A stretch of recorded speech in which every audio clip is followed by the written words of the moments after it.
honey. I'm sick. Hello, everyone. Welcome to the Blue Abroad Show. Here, Monday, 31st of March, 2025. I've got Joe Adamo from the Almost Blues Brothers with me because it's Collingwood week and nobody else needs to be here but Joe Adamo for Collingwood week.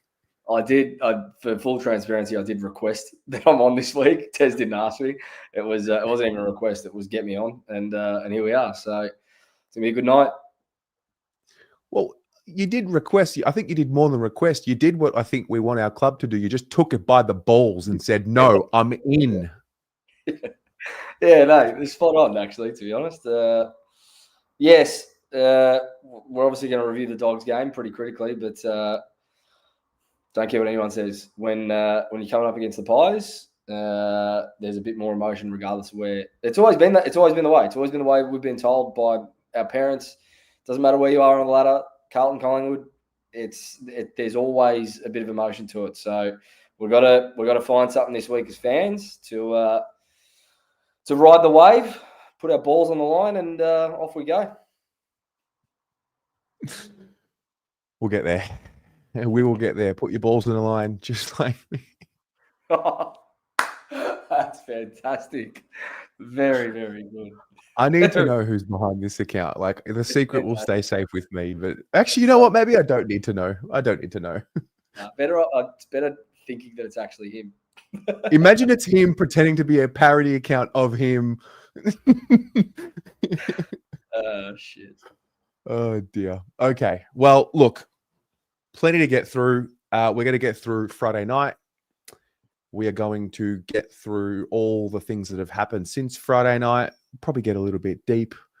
Actually, we'll definitely get deep about things. We're going to talk about Harry Mackay, who is apparently set to be putting his hand up for selection this week. We don't have VFL to talk about because there was a practice match that was scheduled and then cancelled. So there was an intra-club. Yep. And then, we'll wrap up at about... Actually, we'll just wrap up whenever we want to wrap up. There's no time limit on this show. Joe, how was your Friday night, mate? It was pretty good, to be honest, up until obviously the last 10 minutes. But I actually really enjoyed it this week. I don't know why. I just feel like after the first 2 weeks of obviously round one, really disappointing. Going into round two, you're just really bitter at that result. And I couldn't really enjoy the Hawks game. But I feel like I sort of let that all go a little bit. And I just went, you know what? We're going to footy. It's going to be a good night. And it was like a lot of laughs with Dan and Jules and the usual crew. And a couple of beers before the game with Michael Maloney, Paul Sebastiani. It was a good night. It was nice up until the result. But yeah, I can't say I didn't enjoy my Friday by the end of it. It's just extremely disappointing at the moment that we can't walk out of that ground as happy as what we do walking in. Really. That's a good point. Yeah. I had, so usually my sister, my brother-in-law, we all go. My sister chose, she had an opportunity to go to an event, which is a career opportunity. So she took that, which I'm happy she did. My brother, who's gone through 2 cycles of giving up on Carlton, he didn't come. He just he's lost it. So We lost a soldier. I was excited, and I watched the replay as well. And as I sat to watch the replay, I'm like, okay, cool. First quarter was exceptional. Or maybe, okay, it was good. I need to stop overhyping what something is. It was just good. It was a good quarter. Second quarter, I thought, okay, wait, when does this fall apart? And then probably about 5 minutes to go on the third, the signs were there. And then that fourth quarter just looked in a weird way like that. Kicked a few goals, had some cool moments, but it was just lost at sea. And all the organization that was there at the start of the game just fell away. And it's like they were holding on. So I don't really know how to really interpret it, if I'm honest. I don't know. I felt a little bit different. I 3/4 time, I went to the bathroom and came back, and I just I looked at it as I sat in my seat, and I just went, I can't see us winning this game. It just had that feeling that we just weren't going to get it done. But it was still a very different feeling to the Richmond game in particular, but also Hawthorn. Like, the Dogs never got on a run. Like, I don't think anyone realises they never got on like a 5 or 6 goal run like we've seen in the last couple of weeks and like we've become accustomed to this team over the last year, really. Mm-hmm. It was just like they'd kick 2, we'd kick 1. They'd kick 2, we'd kick 1. They'd kick 3, we'd kick 1. And then like it was that sort of like flow for the whole second half. And they just chipped away and chipped away and chipped away. But every time we kicked 1 to stem the flow, I just never looked at it and was like, that's it. The only time that I sort of thought, all right, if we can get 1 more here, it's game over, and we had an opportunity to, was when Kemp kicked his 5th and our last. And I kind of went, well, that's definitely against the run of play. I think we were 5 points up at that point. And it's like, you get 1 more, that's it, it's game over. There's 6 minutes left or whatever. You can ice the game. And we had an opportunity. Ollie Hollands busted his ass in a defensive transition, turned the ball over. We moved the ball perfectly all the way to centre half forward, and then Lewis Young couldn't execute and goes back the other way, 2-goal swing. There's your game. Like that there is that's what it felt like on Friday. It just felt like it literally, I know we talk about it a lot, but Friday literally just felt like moments. That's all it was. It was like 3, 4, 5 moments that I'm sure they would love to have back, because you execute 2 or 3 of those and it's probably ball game. And this is where it's really disappointing, because other teams, they will punish teams in those situations. We just don't at the moment. We just don't know how. Yeah.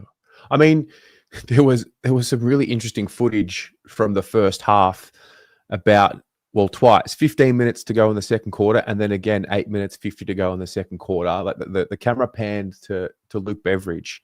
The man was sweating. Like, I don't know if he's like dripping, and I'm like, and it was symbolic of what we had done. We had completely stifled their ball movement. They had no flow, and then you get to halftime, and but for 2 defensive 50 brain fades where we conceded 2 goals from the stoppage or from the throw in or from the ball up. Yep. Apart from that, you're thinking, wow. And then it kind of feels like when we make a mistake, we never get away with it. We're always made to be punished for our little moment of lack of concentration. And yeah, and then you get to that 4th. The boys looked, in my view, I thought we just looked a little bit at sea. And then you see, have you seen the stat about the interchanges or the rotations that we used? Yes. 63 of 75 rotations. Now, that's not part of the plan, surely, right? Like, that's not intentional. We kind of spoke about this on the podcast last night, and Jules made a really good point. We spoke about this exactly. And how Chera and Walsh only played 67% game time. And I think it is planned, to be honest, and I think what has happened, and I believe Jules when he says this, and I agree with him, I think we clearly want to peak at the right time this year. We've got a lot of bodies that are coming off surgeries and interrupted, end of seasons last year and all these sort of things that we're trying to get through. They don't want to run them into the ground too early. Now, I think the club was expecting to be 2-1 at this point. And if I'll put it to you this way, if we're 2-1 and we only use 63 interchanges, or Walsh and Chera only playing 67% game time, we're sitting here going, how good's this? Like, we've got this so right at the moment. Does that make sense? I mean, of course it does, but we're not, But we're not, and that's I understand that. I do. I just think Jules just made the point that pre-season they would have looked at it. They would have set themselves for a block to go, we're probably expecting to be 2-1 going into round 4. This is the fitness program we want to run with. This is the strength and conditioning program we need to run with to get these boys up to scratch by the second half of the year. Unfortunately, results just aren't there.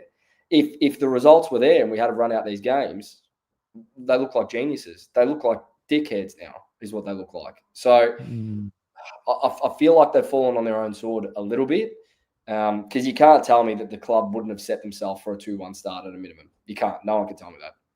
I don't know. I mean, I was sitting behind the bench on Friday and I saw Silvani, Kono, and Walsh would have been at least 7 minutes just trying to get on, couldn't get on. They struggled to get De Koning on just prior to that, he was like sort of screaming at Lewis Young. Lewis Young's like screaming back at him. There was just miscommunication happening. It was chaotic. It was pressure, high pressure. You're in the fourth quarter. So I don't know. I'd be stunned if we're intending to not use as many rotations or at least close to 70. Yeah, I mean 63. Like, you're falling short, but you're 63. Very, very low, very low. Yeah.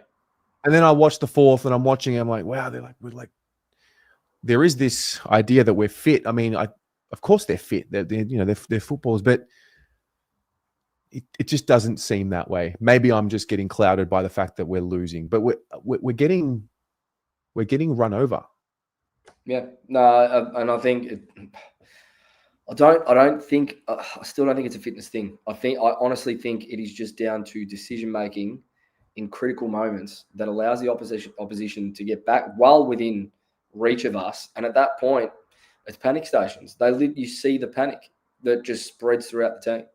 I don't think that's a fitness issue. I think that just purely comes down to the mentality of not taking your chances when we should be. You said before, we seem to gift opposition so many easy goals just from so many silly turnovers. The same happens the other way. I can tell you, the same does happen going the other way. Opposition gift us many looks at being able to capitalize and punish. We just can't execute like the opposition do in those moments. So at the moment, I don't know. I don't know. It's for me, it's more between the ears than anything else with this group. And you can see, everyone can see it. You can feel it.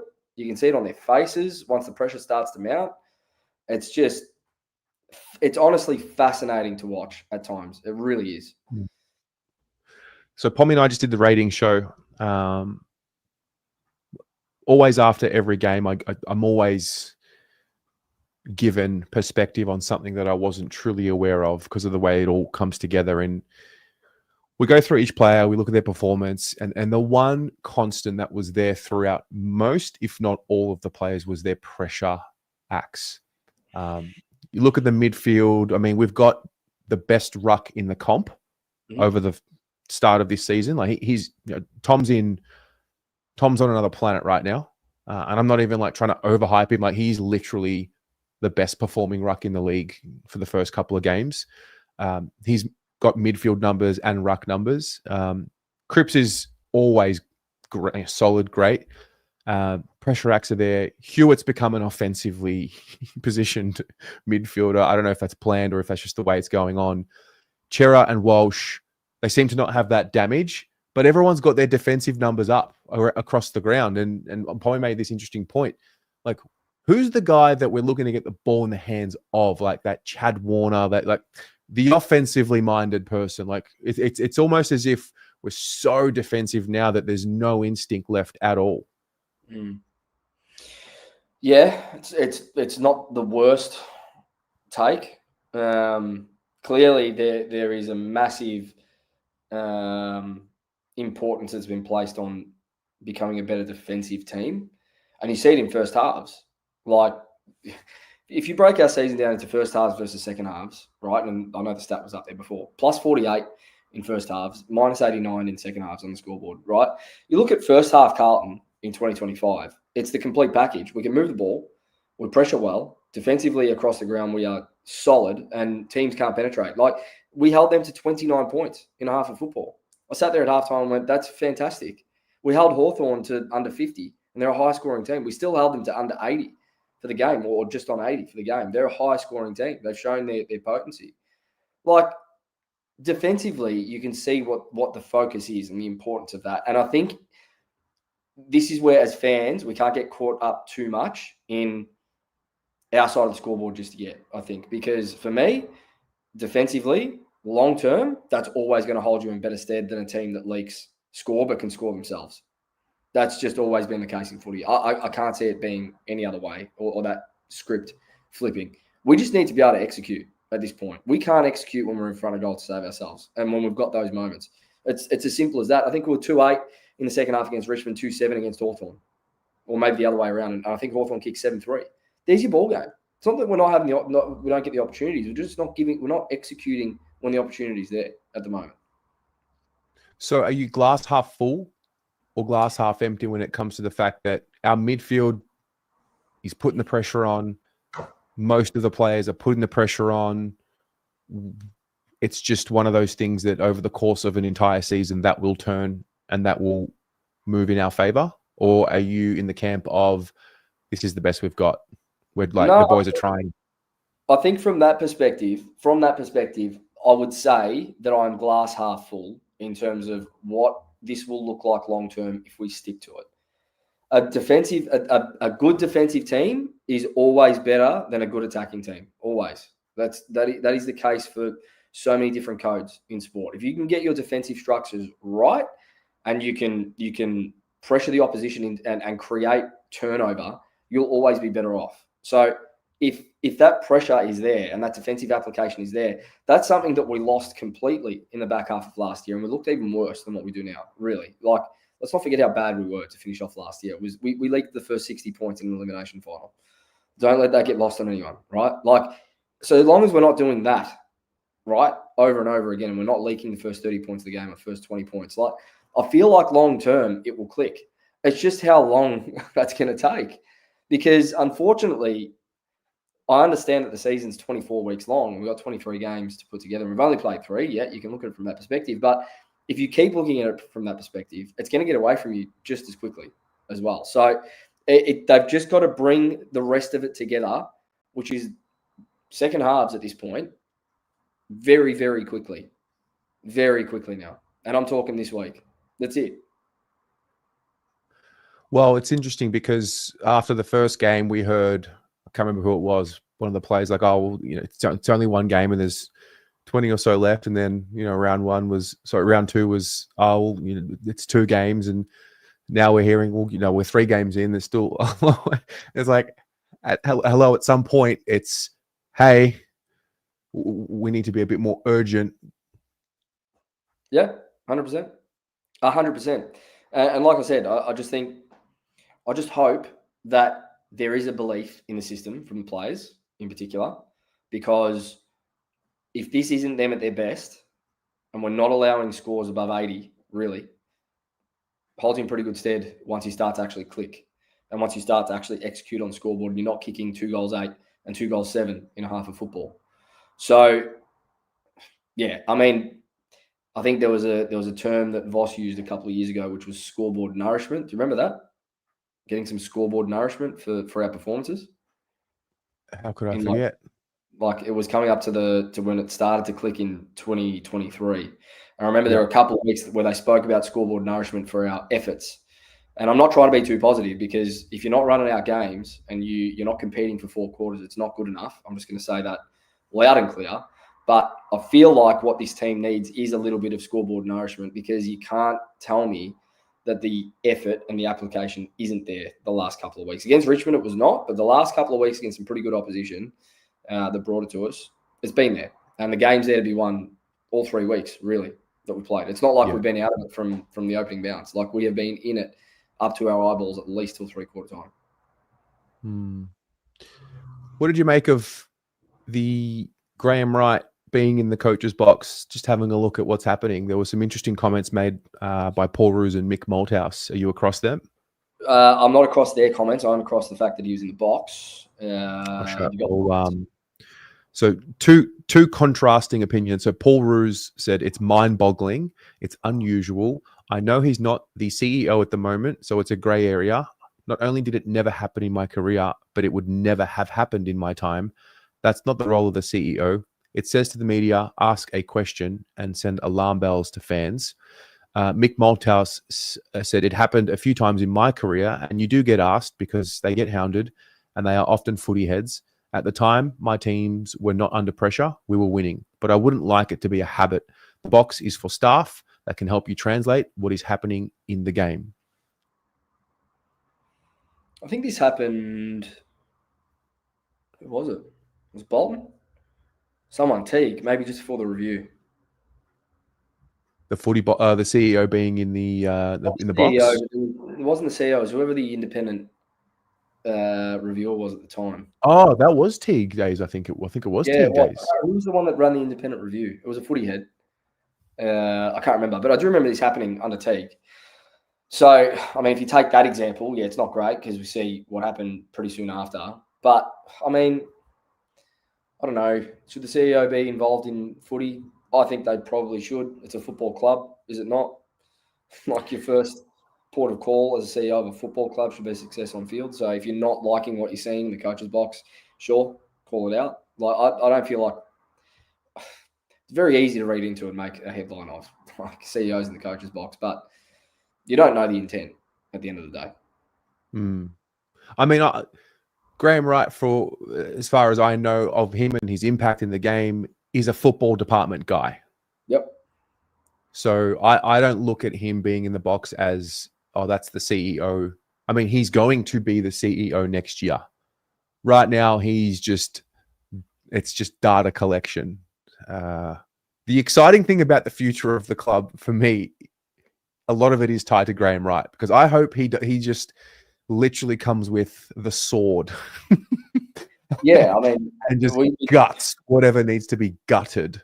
And I don't think there's very many people that are as qualified as him to have that view of what needs to happen. Yeah, and we said something similar when Brian Cook took over. I remember, and it was sort of the mentality of like, all right, you got a really good administrator coming in. You're going to see some change, and we did. It was changed for the better. We made a prelim. This new administration, yeah, it's probably going to be even more ruthless, to be honest. So I don't know what that means. I don't know what that means. Knowing Graham Wright, I know he's ruthless. Whether that means he's going to be ruthless by cutting the head off the snake at this point, and Voss is on his radar, who knows? Who knows? It could be a bigger picture than that. We don't know. It's not just Michael Voss that's sitting in that coach's box. Let's remember that. There's 4 or 5 other assistant coaches in there as well that may not be doing their job. Speaking of, what did you make of the footage at quarter time?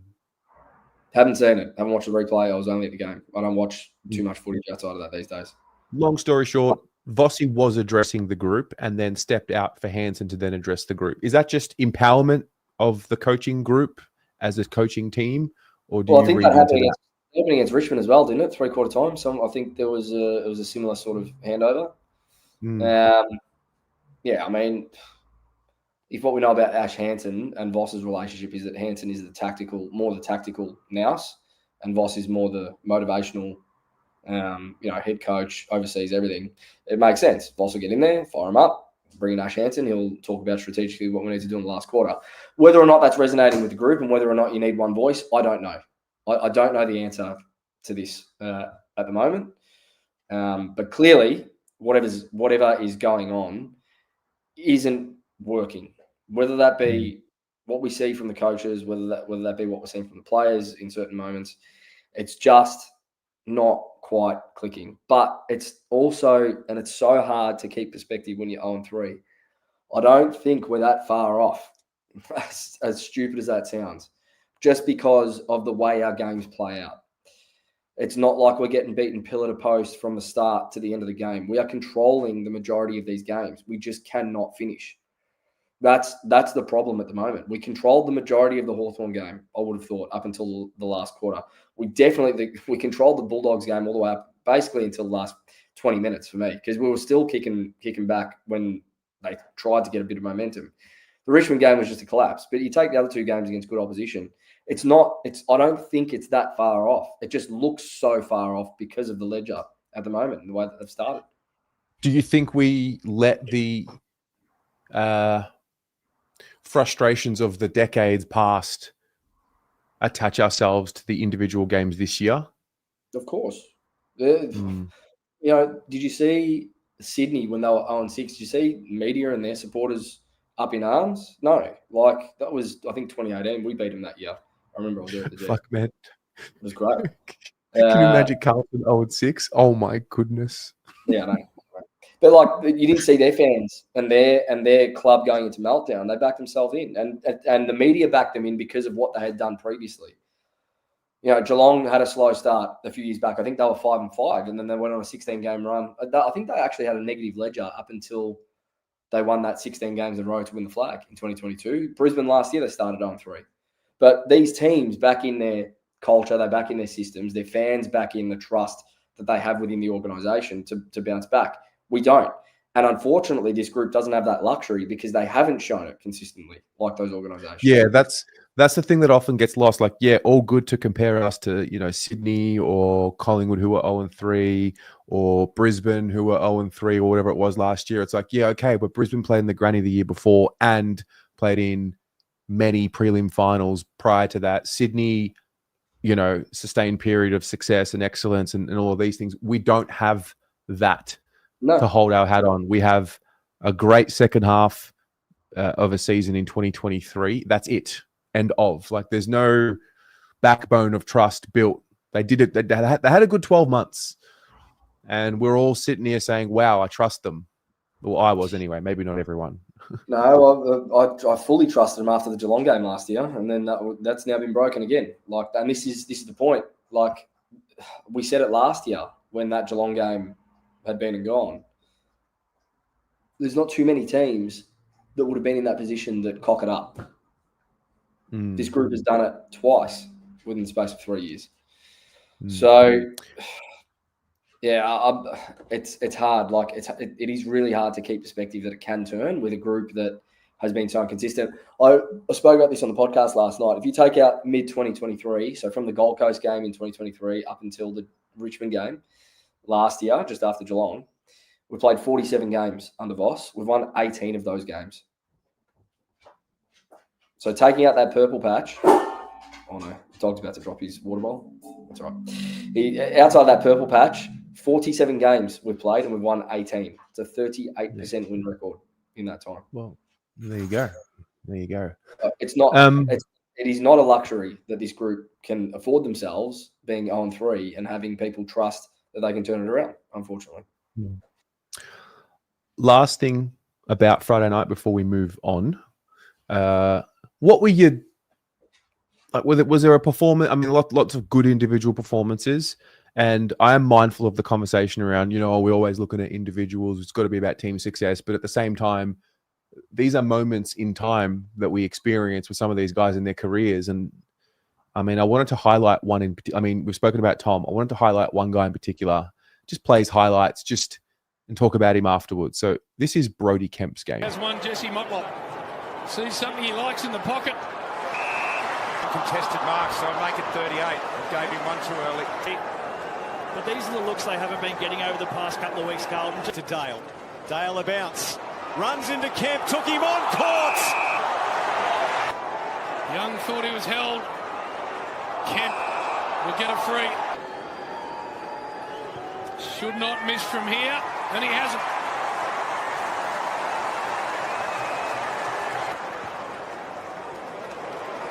Clever kick to Koning, streaming forward out of stoppage. Kemp to a space, and there it was. A whole lot of defensive intent there from Brodie Kemp for his second of the night. And a quick response, it looks okay. Well done. So with a bit of touch on in that situation. Now pass to Walsh. Walsh to Cottrell. 55 out, kicks to the pocket. Kemp. Left foot around the body, right foot drop punt, working his way through it. Looks like he's going to take that. This for 3 tonight. They like it, and so they should. Whole side of the ground, still a great... Hewitt. And he measures that beautifully. Got a goal down the other end. You could see Liam Jones just corralling Charlie Curnow there. It's here for Brodie Kemp. Set shots have been superb. Look at that. Right over the goal umpire's hat. Absolutely flushed it. That hand goes up as the ball is still halfway on its journey through the middle. But it was a really smart. And out is Kemp, who has 4. Now he's got 5. He's having a career night, 5 goals. In the spot. Davidson's been superb. So I just want to give Kempy and Lewis Young as well. But Kemp, I mean, this is a guy I went into this game thinking, wow, like really needs to fire a shot. Otherwise, it'll be 3 weeks where it just haven't looked likely. And, all of a sudden, now you start hearing Harry's going to potentially play this week. We are yet to see Kemp there with Harry and Charlie. in any form of football at this stage, even in preseason. So are you a believer? Is it something that we should be persisting with? Like, where do you sit on the Kemp experiment? Well, is it not just symbolic of kind of what we were talking about before, where if you just trust in the process long enough, it will turn and it will look like, okay, there is something there. Like, yeah, it will click at some point. Like, I feel like Kemp's performance this week, coming off the back of being pretty critically analysed from a lot of us, and a lot of us jumping off after 2 rounds to say throwing back in defence, he's no good as a forward, comes out and kicks 5. Is it not? Is it? No, I don't know. But is it not? It just got me good. But is this example about Kemp not symbolic of what we were speaking about earlier about just trust in the fact that it will probably click, and let's just have the belief that it will click at some stage? Because if we had given up on Kemp after round 2, right, and the club goes whatever, back in defence, go back to the VFL, learn your craft there. If we had given up on him, you don't get the 5 goals on Friday. So I don't know. I feel like, again, it's just another example of are we overreacting? Are we impatient? Yes, probably to both. Is it justified? Yes, probably to both at this stage. But do we have to at the same time just trust it? I don't know. I thought it was brilliant. He was brilliant. You couldn't fault his performance. He did everything right. If you had told me, only we would cock this up. If you had told me pre-game that Lewis Young and Brodie Kemp would combine for 7 goals, but we'd lose, I would have laughed at you. I would have laughed at you too. Yeah. Because all the elements that I think we need in a game were there. Activate Charlie, activate Jesse, get Lewis confident into the game. Kempy needs to have a confident game. What I forgot about was, well, we need to get contributions from the midfield as well. I think the Dogs had 9 goal kickers. We're obviously at our best when we have an even spread as well. During the best that this team has ever been, which was last year, I would say, it was pretty clear the difference. It was contributions everywhere. We weren't getting bags of 6s and 7 goals from the big boys. We were getting 3s and 4s, but we had an even contribution. So that's why I'm asking, are you glass half full that we're just almost there? We're just maybe Harry Mackay inserting himself in, and hopefully maybe Elijah comes back into the team. Like, is that really it? I don't know if there is a secret ingredient. I just think it's time. I just think that is what we need to. That's our currency at the moment. Our currency is time with this group, and how much time do each of us believe that we've got left before we chuck in the towel? I don't know, but we were talking about examples like Sydney and Geelong, where they can afford to have slow starts because they've shown in the past that they can come back. I look at examples like Richmond, like Melbourne, that are probably closest to where we're at. Made prelims, made finals, stumbled for 2-3 years after the fact. Rose, stuck fat by their club, by their plan, by their processes. Everyone stuck fat, and it turns. And there are multiple examples of it turning for clubs that have not been able to get it done in the past. I don't know if that's where we're at. I'm not sure. I'm not saying that we are going to be like a Melbourne or a Richmond or a Bulldogs or whatever it may be. I'm just saying we've seen it. And are we being too impatient by jumping off completely at this point? I don't know. I don't know. That's the question. Yeah. Well, the common thing that I remember experiencing with coaches that go is there's always a performance or two which is really bad. Now, obviously, Richmond was a bad performance and a bad loss. But what I'm talking about is like GWS 2021, 12 tackles in the first half. Like, I can still see the players are doing whether what they're told to do or whatever. Like, they're still putting in a shift. They're just butchering the football.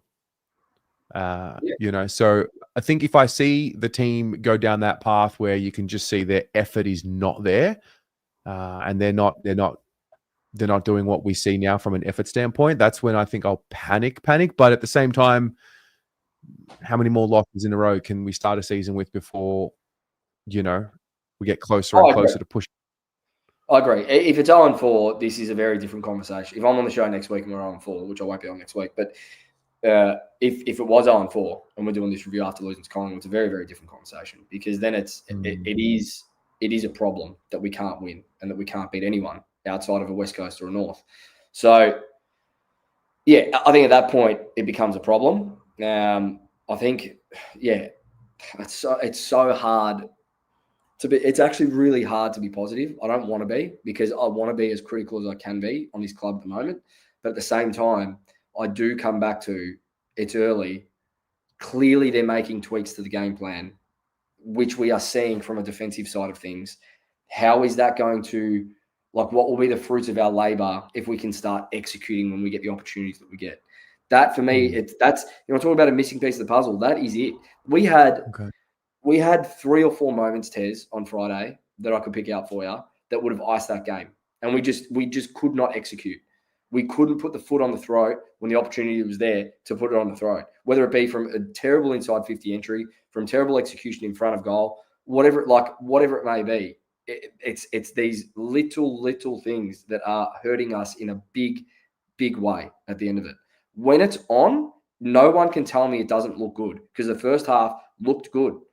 No one can watch that game of football and say that we did not look like a good football team from the start of the first quarter to the end of the second.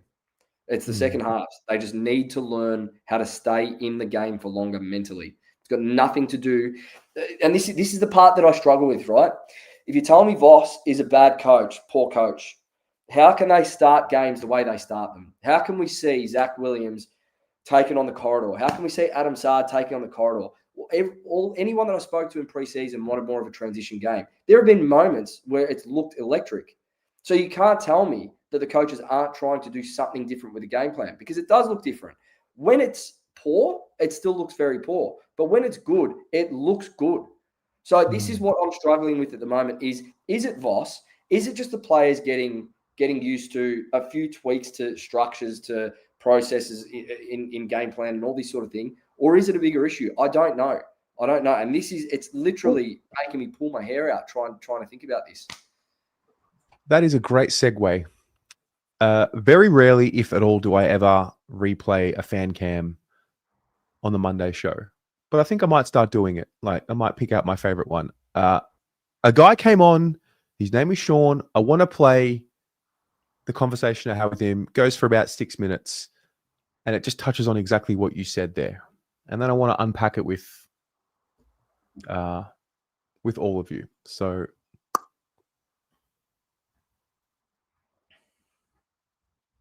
Sean. Hey Terry, how are you, mate? Good, mate. How you doing? Yeah, look, obviously a tough night, and hearing those last comments, I think really sheets home what football means to some people, and I think there's at the club itself, there's probably not a full realization of just how meaningful this sport is to many of its members. When we're not a corporation, members aren't shareholders. We don't buy our memberships to generate a financial return. We buy our memberships because we love this club.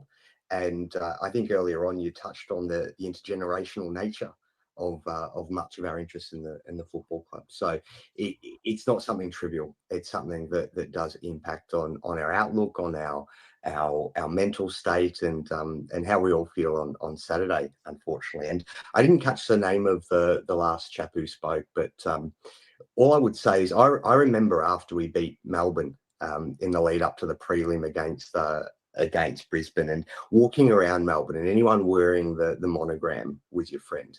That doesn't change just because we win finals. In fact, it's most meaningful when we lose. So all I would say to people is, where you gear tomorrow. If I see you out there, I'll say g'day. I'll say go Blues. I'll pat you on the shoulder and say, look, don't worry, it's going to get better. The other comment that really struck me, and I didn't catch her name, but the young lady who said that this club breeds negativity. I mean, it might do, but it also breeds resilience. And a club that is always successful, that's got the fair weather supporters who always turn up when they're winning, but then disappear when they're losing. And my wife's a Collingwood supporter, and so I know those types of supporters very, very well. She's not a member. When they're winning, she's on the bandwagon, and when they're not, she's off it. I'd rather be a Carlton supporter, and I'd rather watch these games, and I'd rather be disappointed but still proudly wear the monogram then I would only jump on a team that's winning. So bear that in mind, everyone. That's part of what makes us Carlton, but it is also not good enough. And I think we all recognise that there's a need for change at the club. And we're talking about Voss again, and rightly so, because the results aren't there on the field. Like everyone, I was quite keen to see Teague go. I didn't know about Voss. I hoped Voss would be the answer we needed. I don't think Voss is, and I don't think this is simply going to be a matter of changing the coach. I don't think there's any coach that's going to change what needs to be fixed in the club, because if you look at it, Voss isn't working. He's not succeeding as a coach, but he was recruited by people who should have recruited better. We've got a head of football. I think you touched on this earlier, Terry. He's been in the role for 8 years. If his KPI is football, he shouldn't be in the role, admittedly, because we've not had, I think, an outstanding 8 years. So I don't know what his KPI is. And whoever negotiated his employment contract, I'd like their number, because I'd love to not be as accountable in my role. But that's not the reality for most of us. I think all this points to, though, is perhaps the need for broader change across the club. I know that there are machinations within the board, within some of those who are very close to the elected roles and all of that kind of thing. But the one thing that I would remind everyone is that Australian rules football clubs, they're not companies. There aren't institutional investors who control large blocks of votes in the way that we might understand it. Those 90-odd thousand members, I would hope, represent individuals who have an interest in the club. And I've been a member for years. I've never shown up to an AGM. I actually don't ever recall having seen an email about an AGM. But I think part of the solution is in us as supporters showing greater interest in the leadership and management of the club and holding the senior leaders of the club to account, not only in their leadership style, not only in their priorities, but in their actions and in their recruitment and in their performance. And I think the only way that you promote an organisation that has a winning culture and winning outcomes is if you're not just looking at the players on the field, you're not just looking at the coach, you're looking at the entire organisation around them. And I think that's probably the thing that's been letting the club down for the past 10 plus years. So that's really all that I joined to say. I've been following you for 5 or 6 years. I really love the channel. I love the platform. I love watching it grow, and I think you've done an amazing job in building it. Anyway, every now and again, one comes through and it's like, oh, we need more of that. The balance of emotion and intelligence and practicality, just brilliant. And it really spoke to me, and I was so compelled that I really wanted to play it tonight. Thoughts? Brilliant. I think he articulated how we're all feeling extremely well. That's as well as I've ever heard it articulated. Yeah, Brad Lloyd.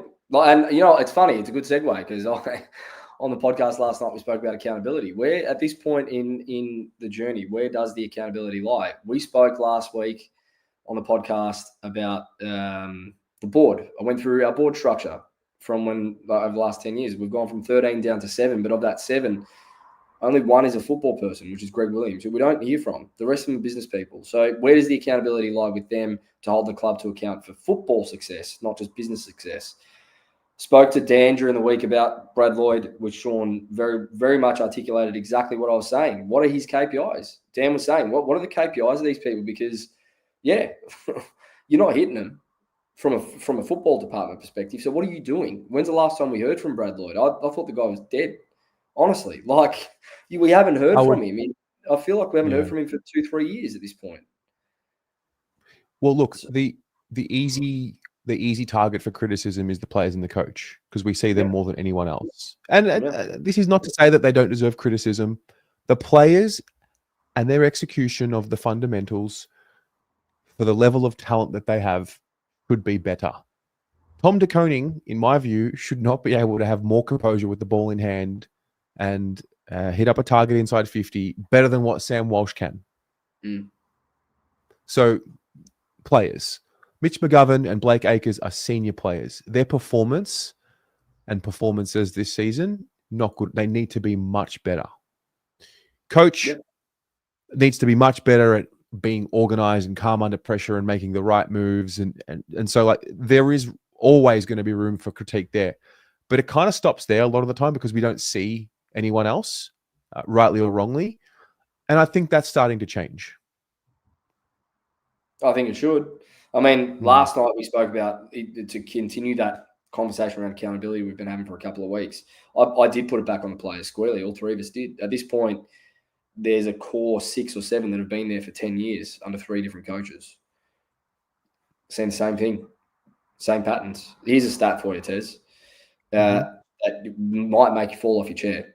Cade Simpson is the most losing player in the AFL of all time. That's a fact. 215 games he lost. His winning percentage across his career was 36.7%.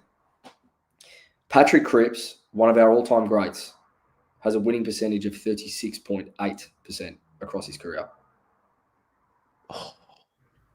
So at what point, and I'm not putting this on Cripps, I'm using it as an example because there's 6 others that have a winning percentage below 40% that have been there for 10 years and are some of our highest paid players.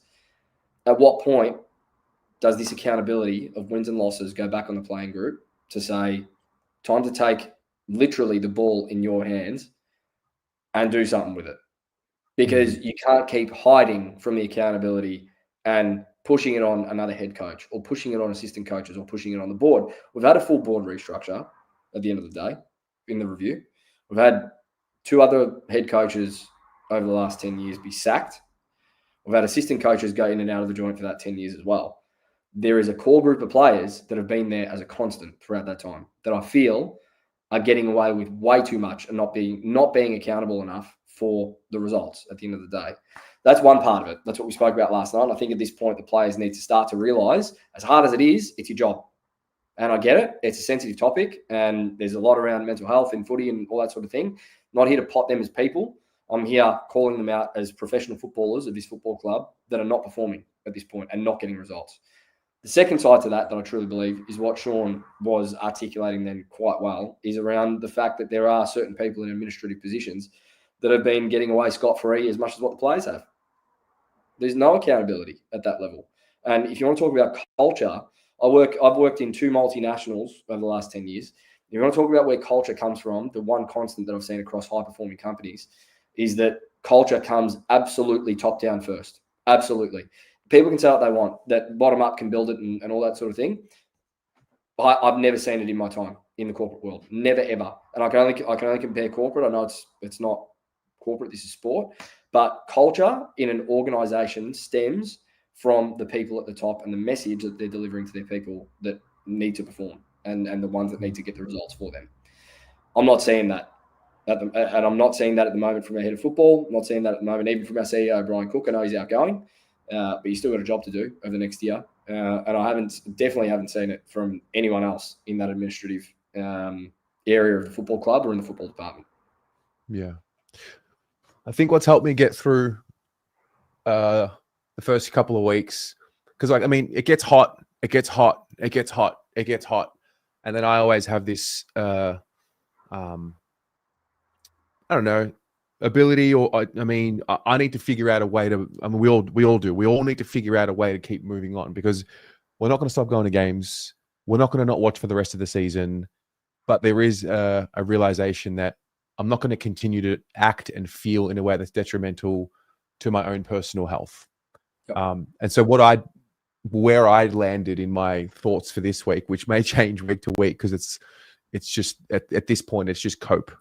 It's just accepting, not dropping my standards and not to stop criticizing what I see and all of that, but just accepting that these are the cards that you and I were dealt, mate. These are the cards that you and I were dealt. Our generation before us, our parents, we are mouthpieces for them. We are the mouthpiece of the Carlton Football Club from the people who passed down the story to us. This is what it is. And that's okay. Our kids will, we're just going to be the sacrifice.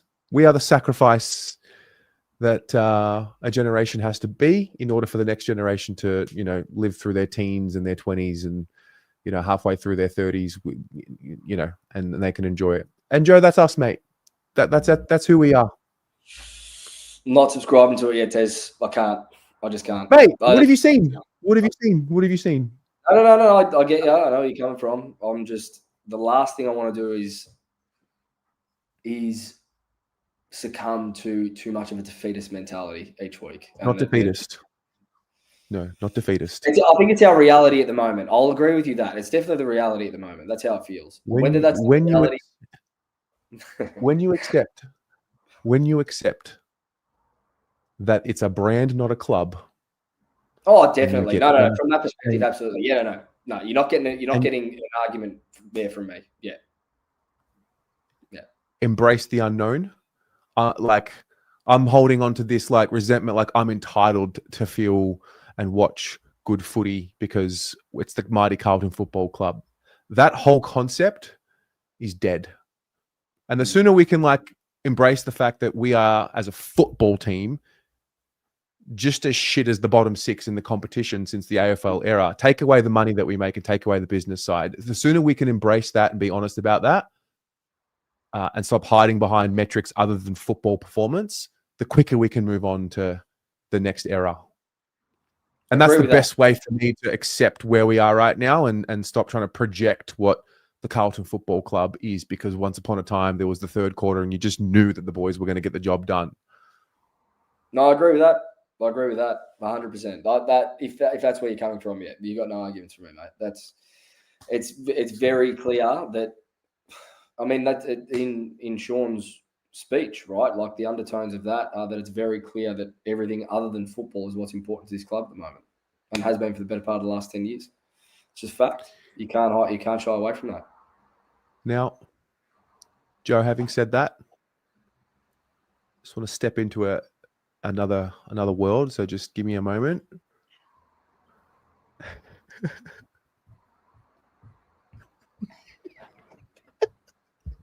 I hate you. It's Collingwood Thursday night, Joe. No, you talk first. Go. I mean, anything can happen. Rich, like this is it. This is the psychotic nature of, this is always the way it goes. When we write them off, they respond. We talk about soulless and no spirit. If ever there was a game to ignite something, it would be Thursday.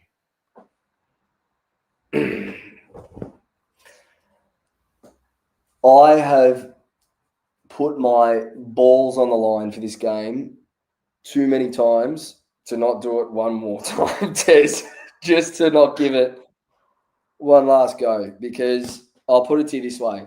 For the last 54 minutes, we have spoken about what is wrong with our club. I'm saying from this point, I'm going to forget that up until Thursday. I am going to live in delirium. I am going to live in dreamland one more time, because I do not want to go on Thursday with the mentality that I've seen in the live chat tonight, that I saw in the live chat last night in the podcast, that we have already lost this game. What's the point? Tell me the point of that. Answer me that question. Okay, so form, logic, statistics, structures, game plan, coaching would suggest the logic says no way. However, sport is sport. And football is football. And, so I'll give you that.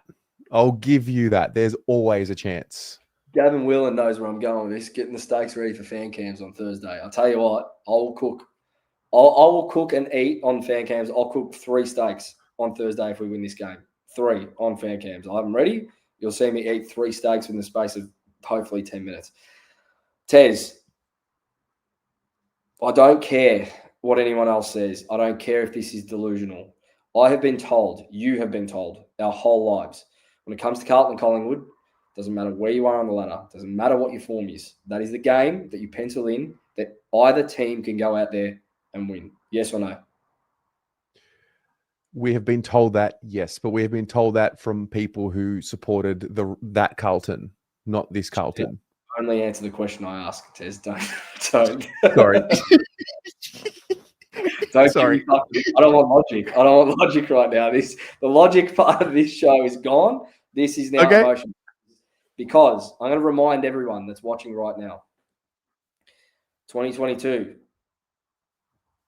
they killed us. Literally killed us in 2022. Twice.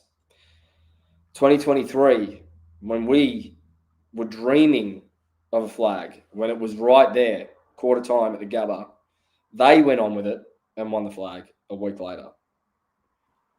Last year, they actually missed and we made it. But even for a split second when St Kilda beat us, we had to endure for 2 hours. 2 hours from these cockheads, right? Everything that we have endured from this team for the last 2 or 3 years. I don't care what anyone says. I don't care if you're negative. I don't care if you're in the positive.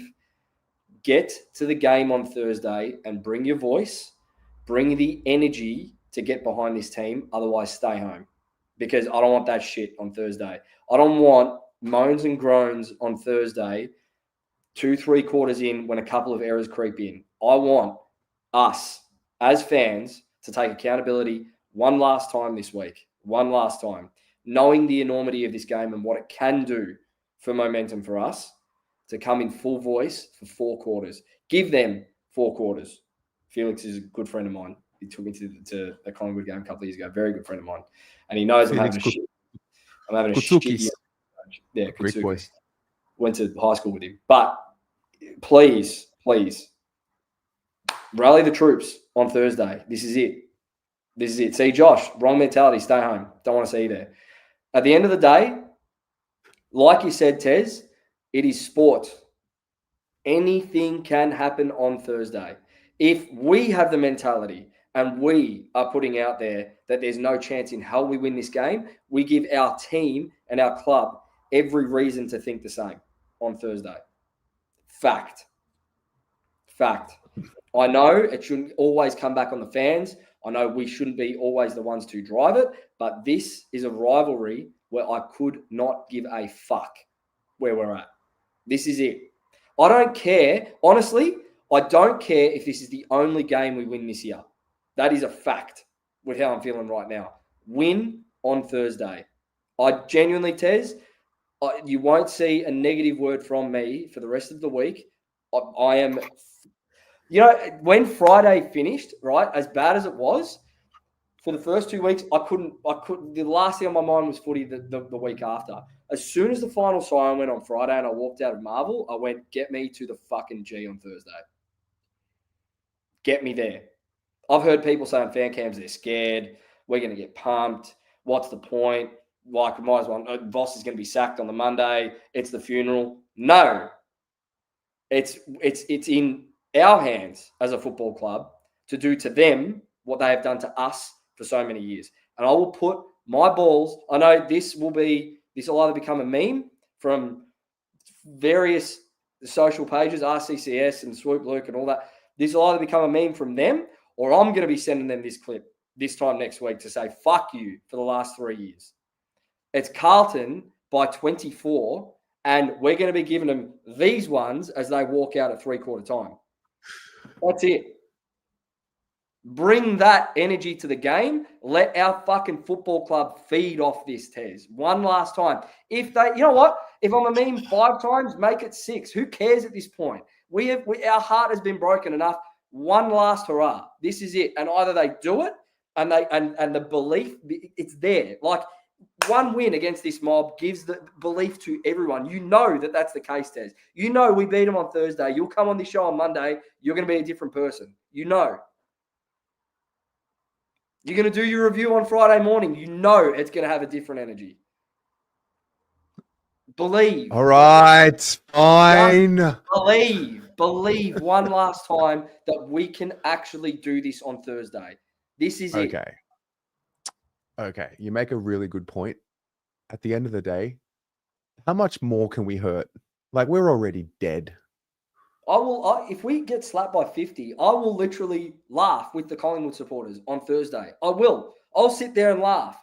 It is what it is. But I ain't going there thinking we're losing by 50. I'm going there thinking we're winning this game. because we have to. This is it. Do or die. That's it. Plain and simple, Tez. Yeah. Got out of that. Listen, I think you're right. I do think that. I look, yeah.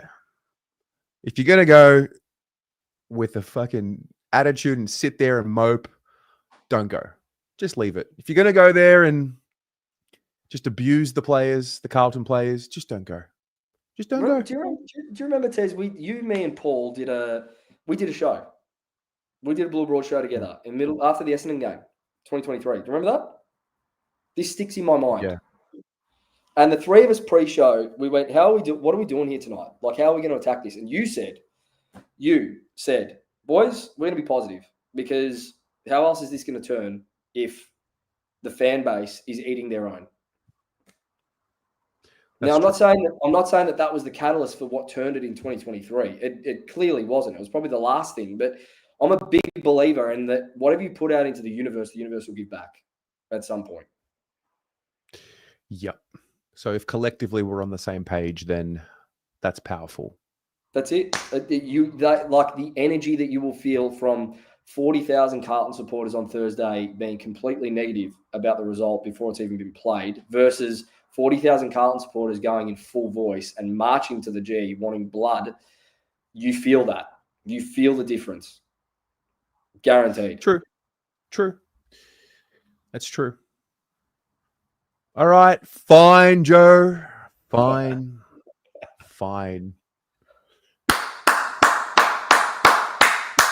Fucking go, Tez! This is it. This is it for us. For this group, Thursday is it. They know this. I'm telling you, they know. They have to know that this is it for them. You're 0-4. It's done. See you later. You're 1-3 after beating Collingwood with the Eagles and North to come. Not that they're easy beats, but with the Eagles and North to come, and you got a chance to square your ledger after that start. We're back on like Donkey Kong. It's on this Thursday. This is it. This is it. Plus, I don't know if this has been made official by the club, but I could have sworn I saw that Harry is looking to put his hand up to play. You're telling me the first time Harry clunks one inside 50, we're not going to get absolutely rowdy? Come on, man. You know how it's going to go. He'll mark one out 30 metres out. The Collingwood fans, they're going to boo. We're going to drown them out with cheers. It's like Doc in round 1, 2022 all over again.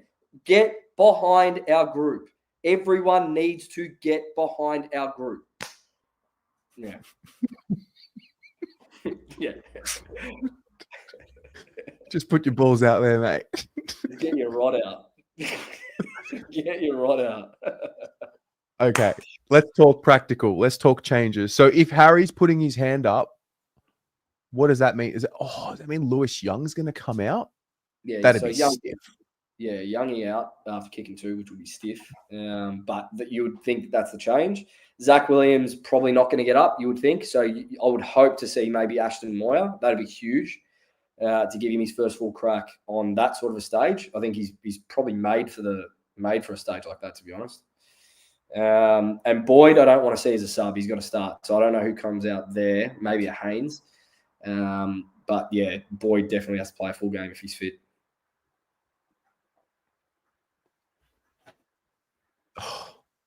We can beat Collingwood on Thursday. Of course we can. Yeah, of course we can, Tez. Absolutely. Of course we can. Come on, man. Oh, dear oh me. Dear oh me. Okay. Let's be supporters. Let's not be fans. Yeah, I said this last year. You're either a supporter or you're a fan. If you're a supporter, you'll come in full voice on Thursday to the biggest rivalry this game has got for your team, not for the other team. True. Look, it's like season on the line type stuff, isn't it? This is it. Is like 0-4, and it's just like not happening. All right, fine, Joe. Fine. I'll fire up. Fire up. That was very good. Wow. Okay. That's us. That's us. Let's finish on a high. Let's finish on a high. That's it. Well, you just brought me back from the dead. But that's what I'm saying. You've got to accept that you're dead, and so that the phoenix can rise from your ashes. I'm now Phoenix. I'm now That's ready it. to fly again. Yep. That's it. I'm ready to That's fly. it. Best analogy. There you go. There you go. Okay. The rebirth has happened and we start again on Thursday night. And then either we're depressed on Friday or we are a new Phoenix. Wait, I'm not scared to be depressed. I've been depressed for 30 years. What? Like, it's not Exactly, something I don't know how to do. Who gives a shit? They've laughed at us for like 3 years. Let them laugh again. Who cares? Who gives a shit at this True. point? What are we scared to get disappointed for again? That's all we've known. Nothing. A zero. I have no fear for Thursday. None. Because I know what's on the other side of it if it's the wrong result. I already know. We've been there. Can't hurt me. True, you can't already tell me something I've never already said or thought about the team. No. But I know what I also know what the feeling's going to be like if it's the right result. And it's going to be Luke Sayers is what it's going to be. Dick's out. Yeah. It just will. All right. It's time to go. It's time to go. You're right. It's time to go. Joe, that was great. Great guest. Great night. Great Blue Abroad show. Thank you very much. Ladies and gents, thank you very much for being here. Quick turnaround. Preview out tomorrow. Straight into it. Thursday night. It's the biggest game of the season so far. It's the power of one more. Wow, isn't there? Fire up. Fire up. Isn't that like a one? The power of one more. Of one more. Isn't that like a video? I have no idea. You're the motivation. That's not me. I'm going to find it. There is a video out there. It's like the power of one more. So we'll go one more. All right, Joe, one more time. Go Blues! Good night, everyone. Go Blues.